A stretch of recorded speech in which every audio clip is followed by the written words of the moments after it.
Hello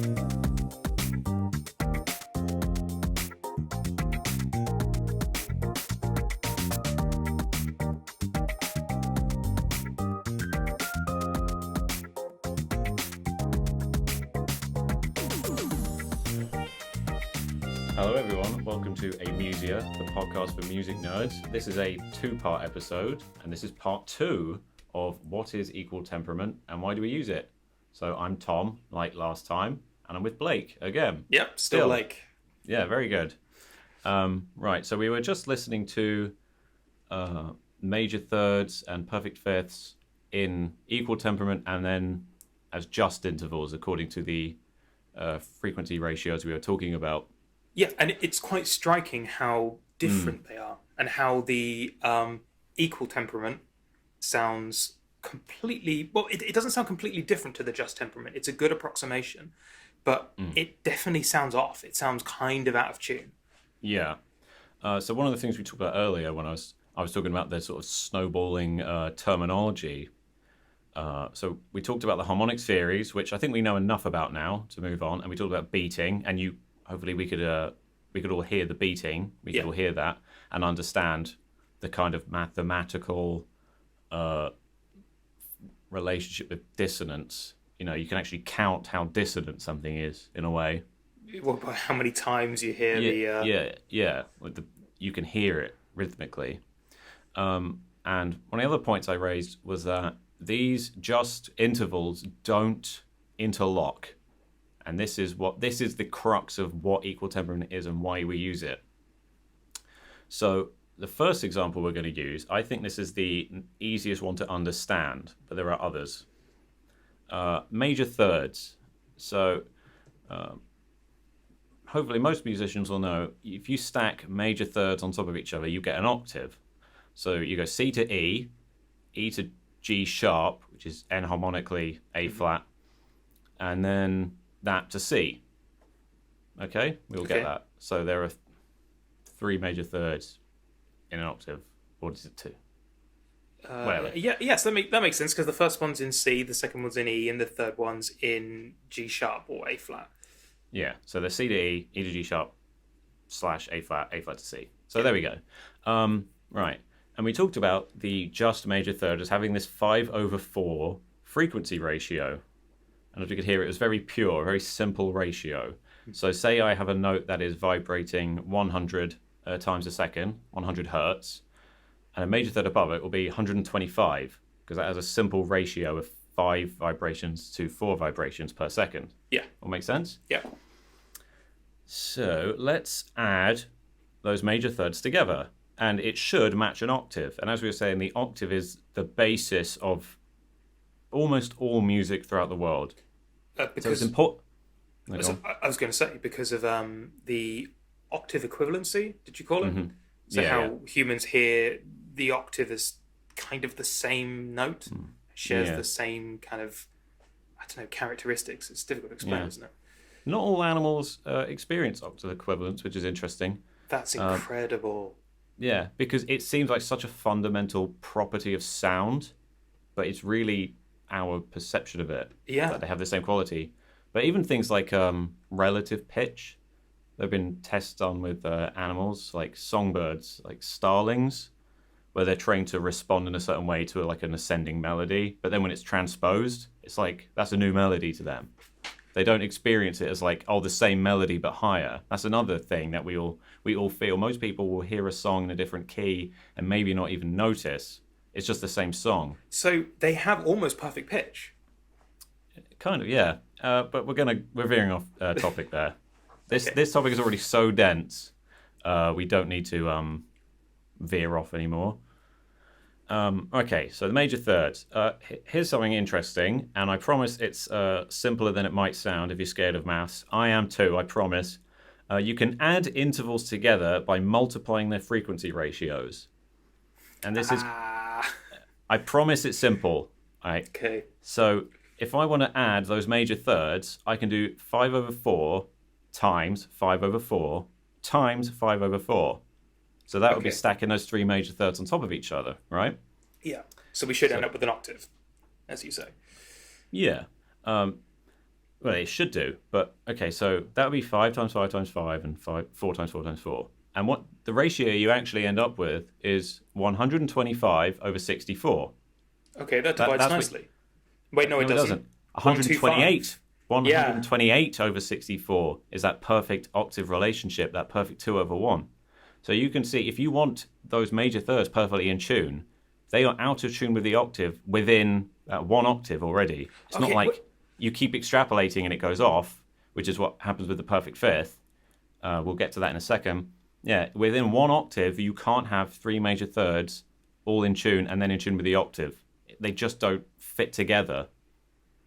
Wow. Okay, and this is in what? This is the just tuning.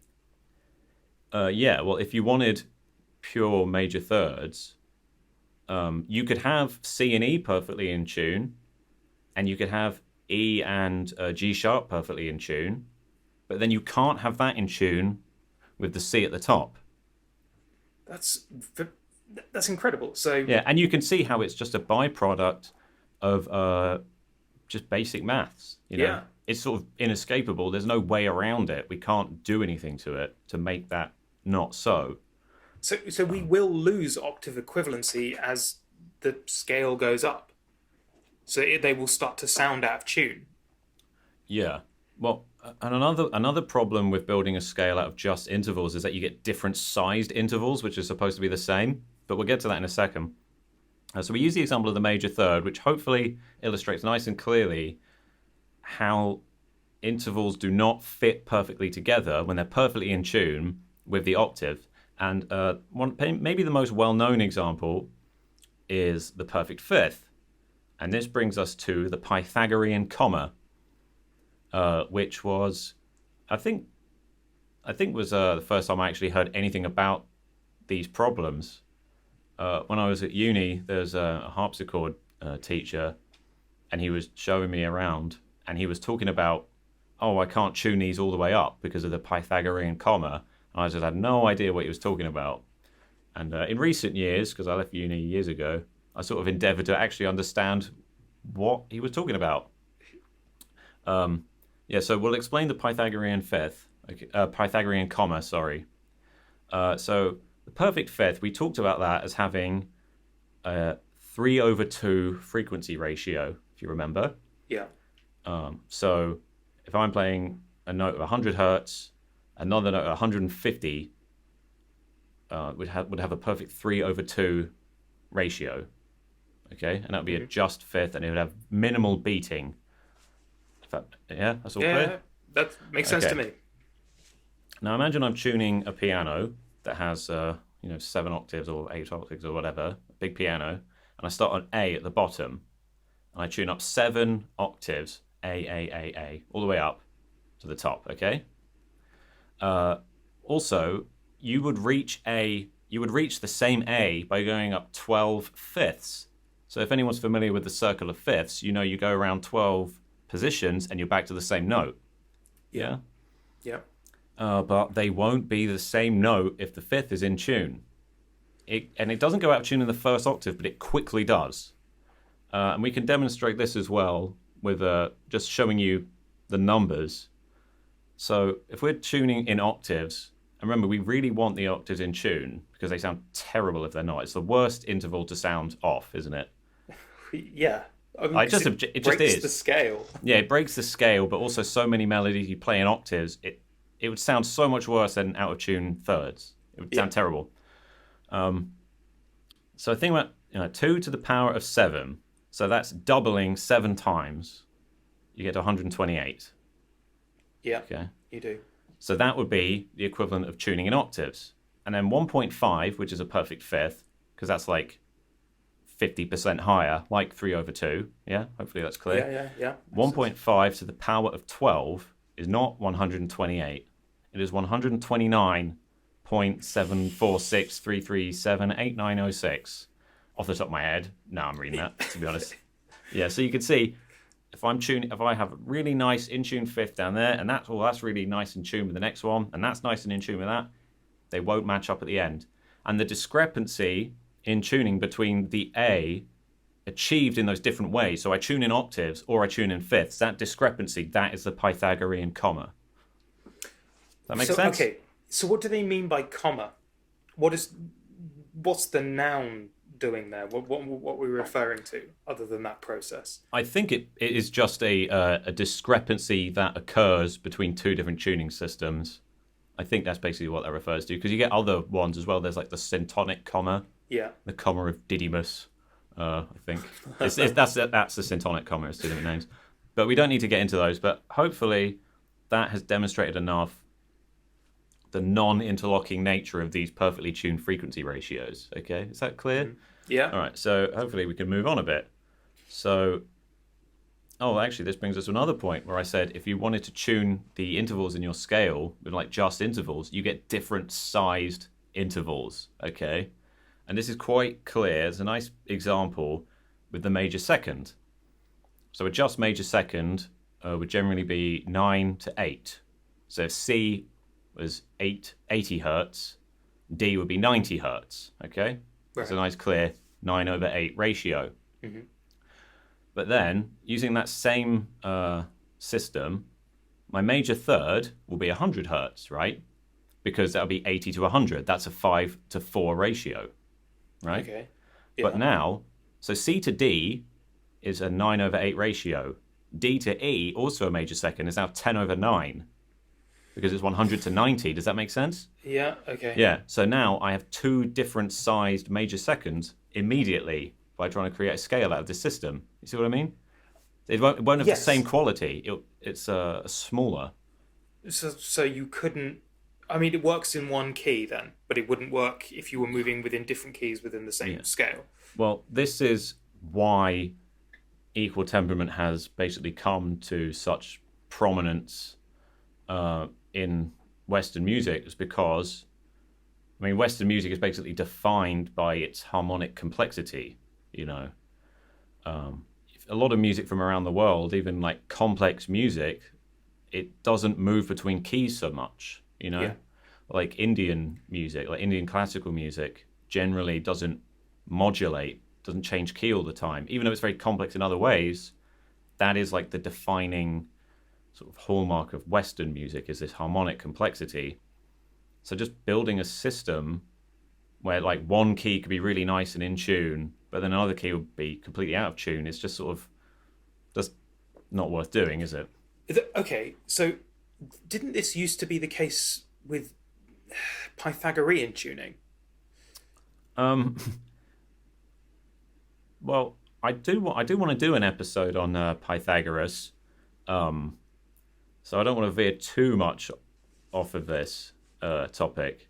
It's quite hard to know anything about Pythagoras and what he actually did, because there's no extant contemporaneous sources from Pythagoras or even his followers. Like the earliest found things are from like a couple of centuries afterwards, and they were like a really secretive cult, the Pythagoreans. So they were like deliberately secretive, and this was 2,500 years ago. And I actually started reading a book because I wanted to start doing some research for an episode on Pythagoras. And right in the intro chapter, she says, everything that we know with certainty about Pythagoras can be summed up in a paragraph. Okay, so it's all just... Yeah, but he is attributed basically the honor of being the first person to systematize a musical scale. And he actually created a tuning system that is different to just temperament and equal temperament. So we're gonna save that for now because it's kind of weird. Okay. It's all based on the powers of the fifth to create all the intervals. So we haven't actually really talked about what equal temperament is. So far we've just been talking about the non-interlocking nature of these different intervals, the different frequency ratios.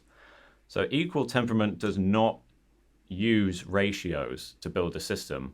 It's completely mathematically prescribed. So you want the octave in tune from any position.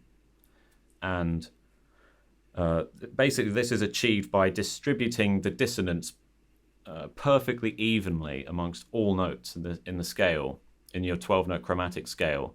So you go up, I wrote it down, where is it?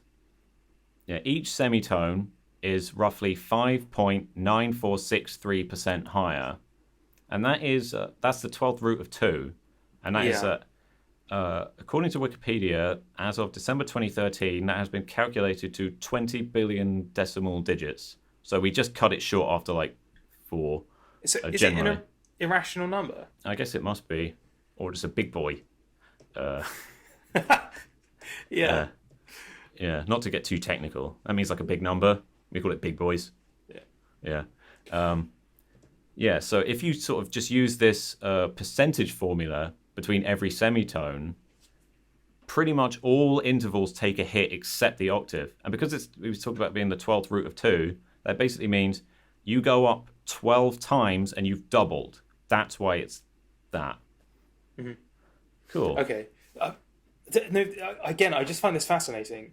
So this is an approximation. So this is a kind of artificial tuning system that is guided by a just tuning system, but just the octave. Yeah, basically. It's very strange. Yeah, which is why people were kind of critical of it when it was first being proposed in Europe. When was this? Well, I mean, these discrepancies have been known about for thousands of years. That's why you have the Pythagorean comma. But notably, amongst Europeans, one of the first Europeans to publicly promote the system was Vincenzo Galilei, father of Galileo Galilei. Okay. Who actually has quite an interesting role in like sort of history of music. He's kind of partly responsible for the creation of opera. Wow, that's a story for another time. Yeah. Well, when I get around to doing the episode on Pythagoras, we're going to talk more about Vincenzo Galilei and this whole thing and his role in all these different things. Because Pythagoras made a bunch of claims which were true, and then some that weren't, but nobody tested them until Vincenzo actually bothered. You know, he's like a real important figure in the history of science. Like, he really shows the importance of empiricism. Because whether or not Pythagoras made these claims, or if it was his followers or whatever, they just went unchecked for like 2,000 years. Yeah, that's true of so many fields, though, isn't it? In the ancient to dark ages. Yeah. Well, I've got some notes here. So Vincenzo Galilei, in 1581, this was when he was making these sort of public declarations like, oh, we need to move to this new system. Yeah. It was independently invented in China at pretty much the exact same time, just like a year earlier, interestingly enough. Really? Yeah, but I really don't think that would have... It's unlikely to have influenced Western Europeans. But like I said, it's because this is just a fundamental, property of, maths. It's going to be independently discovered. Yeah, no, absolutely. Same with Pythagoras' theorem that he's most famous for, rather than his musical stuff. It was independently discovered by other people. Well, I thought it went back to Babylonia. It's like 1,000 years before him. But I think he might be the first person to prove it. But it was known about for like 1,000 years. So Vincenzo, he had a teacher called Giuseppe Zarlino. I don't know if I'm pronouncing Giuseppe right. Gioseffo. Zarlino. Okay. So he was an influential music theorist, and he was a defender of just intonation. So him and Vincenzo kind of publicly argued about this, and Zarlino, he made these arguments like, oh, we have these pure intervals, and art should imitate nature. You shouldn't be trying to create your own system when nature is given one. I can see that. Yeah. That's the kind of mindset behind Pythagoreanism.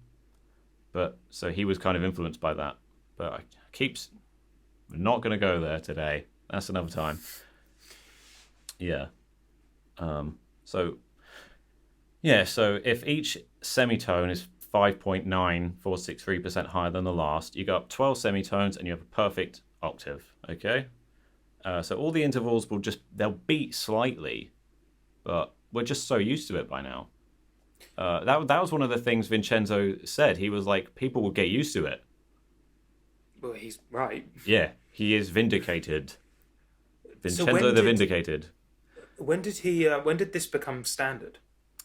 Not for like 400 years, and after. Um, an example. By the way, I got some of this information just to be clear. There's a CD, and I'll link to it, called Beethoven in the Temperaments, and Fascinating. yeah, so there's like well-tempered piano playing. We haven't even mentioned that yet. But there was Yeah. a whole booklet that came with the CD, and it explained a lot of this stuff, and it was quite a useful sort of introduction. Like it was quite readable. Some of the articles you look into on this, if you don't already know it, it's just unreadable essentially. Um, It's so so technical. But this I was just no, getting no, to an carry on. example that was I learnt from that booklet. I think it was from there. Broadwood Pianos. Have you heard of them? It's a big piano firm. According to their website, they are appointed piano manufacturers to the royal family, right? And I do have to say, they have the crummiest looking website. It looks like it was made in the 90s and no one's bothered to look at it since. It's hilarious. I'll send it to you later. If you Oh don't, no, that's brilliant. yeah, you I see what I really mean? like it. Yeah, It's kind of like your website, but even worse. this is bad. Yeah. Anyway, I was raising them because they're a big prominent piano manufacturer appointed to the royal family. They didn't adopt equal temperament until 1846, and the adoption of equal temperament universally is somewhat attributable to technological developments in metallurgy and stuff. Because pianos back in the day, back in Beethoven's time, they weren't the massive grand pianos that we have now. They were smaller. That's why when Beethoven played, he would like break strings and just destroy the piano because he played so heavily. He would literally play it, smash it, strings would break, and he's done. He was really heavy-handed. Yeah. But you wouldn't really do that with a modern piano. They're so much stronger, and they have these big cast iron frames, to withhold the incredible tension of all of these strings. But that just makes the overtone so much more discernible, if that makes sense. Yeah. So all of this dissonance that would occur in these different tuning systems is just so obvious and undesirable. And if you imagine just how harmonically complex a lot of 19th century piano music is, like Chopin and Liszt or whatever, they're changing keys all over the place. You need a system that can handle all keys equally. It's no good that I could go, oh, this key's good, but that one's a bit off. Oh, this makes It, perfect sense with just yeah. how music ended up developing over time.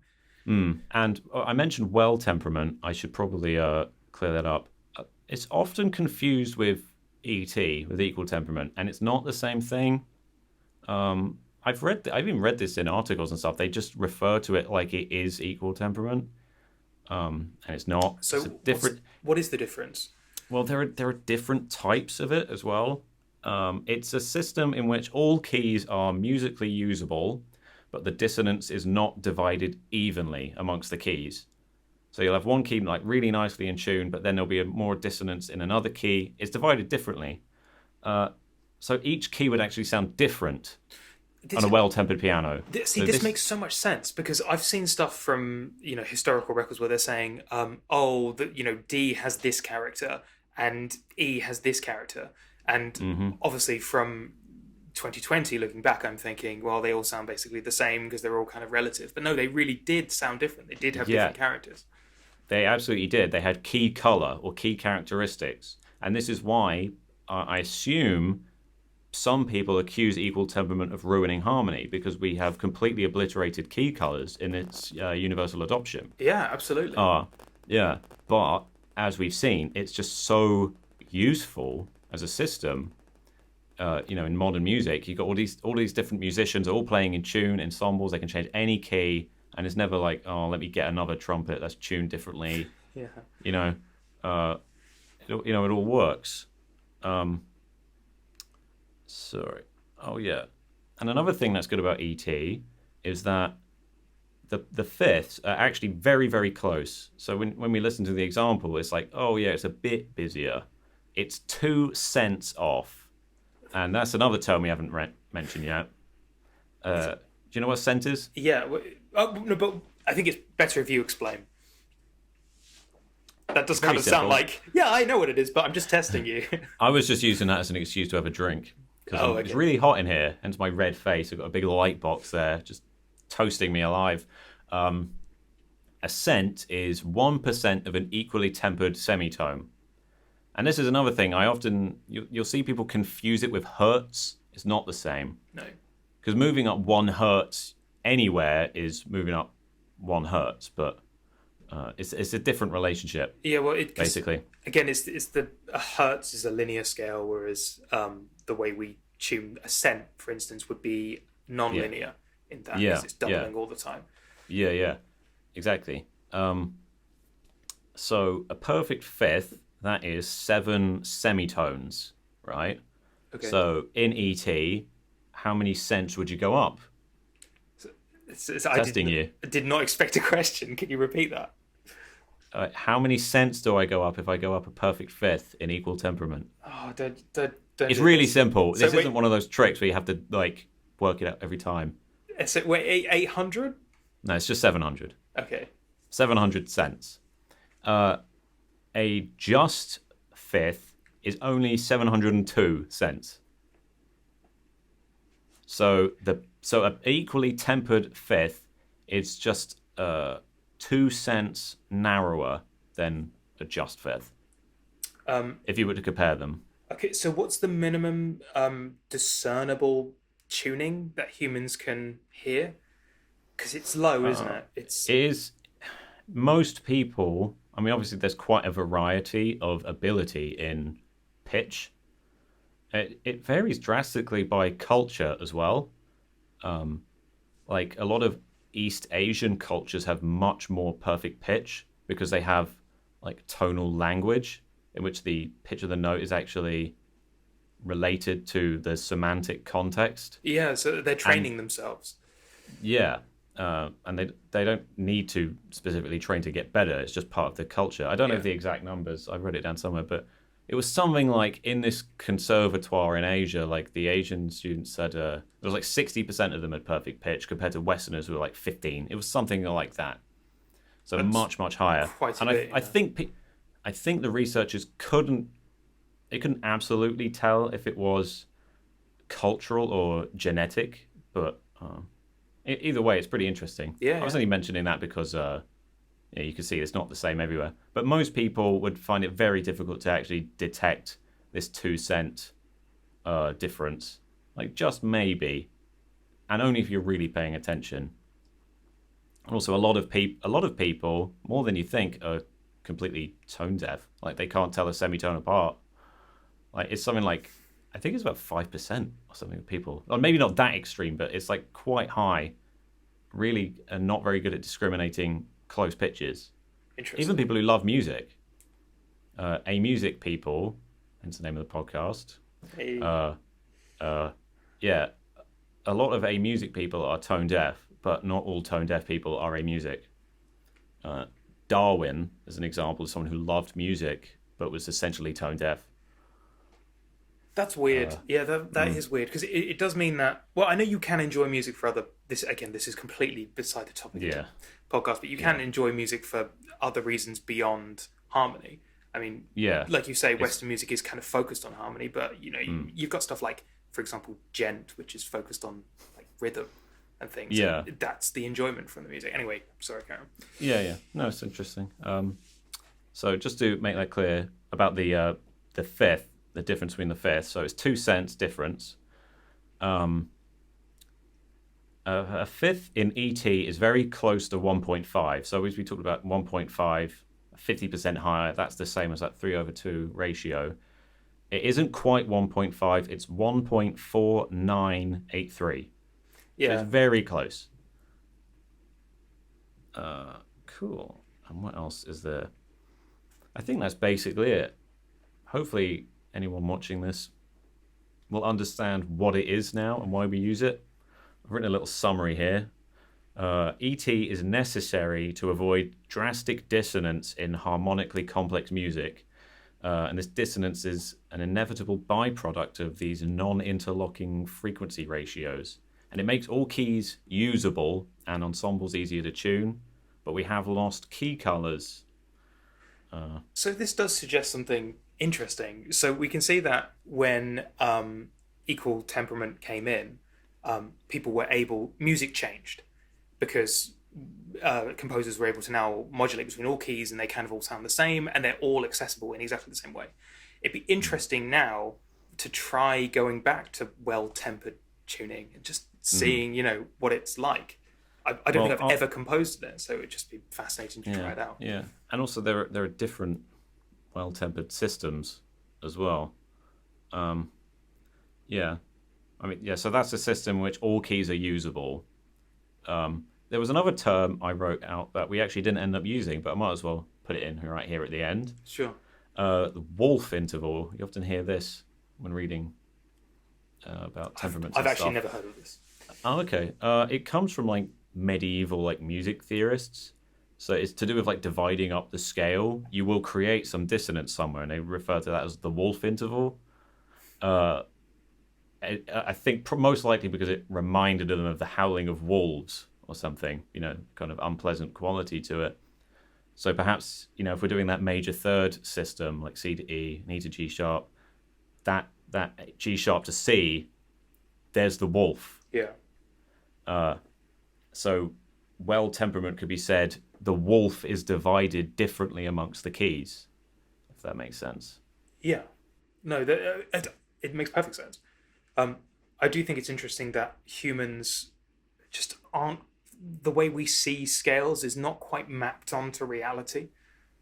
No, I would almost definitely never have worked this out if it wasn't already laid out for me.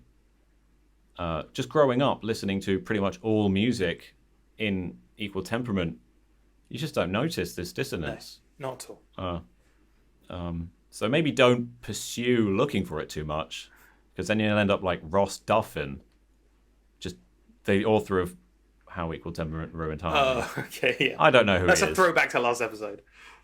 Yeah, well, they should have watched that. Okay. Right, I think that's everything we need to know. Anything else you want to say? No, other than I'm going to go check out some well-tempered music now. Excellent. It did actually say, I think it says on the CD, I don't own it, I got it out of the library, which is now closed, obviously, because of the quarantine. But it says something like, warning, this may ruin your enjoyment of other music if you get too used to it, or something. I don't know if they were being a bit tongue-in-cheek. Yeah, maybe. Yeah. Anyway, that's enough for today. Thank you, everyone. I've been Tom. I still am Tom. This is a bad outro, isn't it? It's terrible. We need to come up with something just concrete that we use every single time. Snappy. Slightly more professional than just bye, I'm Blake, or I used to be, or whatever. Yeah, I wasn't trying to be cool. I was just fumbling my way through the ending. Okay, right. well, I'm going to say bye again. Bye. Blake? Bye. Bye. Bye-bye.